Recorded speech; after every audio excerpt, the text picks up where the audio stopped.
Now, let's move on to the next group. Show or hide group allows us to show or hide certain parts of the Excel screen for our convenience.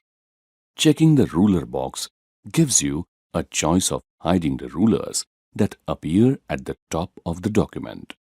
Rulers appear only in the page layout view. The Gridlines option allows you to keep or remove the grid lines of the cells. On removing the grid lines, the worksheet appears like a blank page. Formula bar shows the content of the cell you are currently active on. Checking the formula bar box will hide or unhide it from your Excel screen.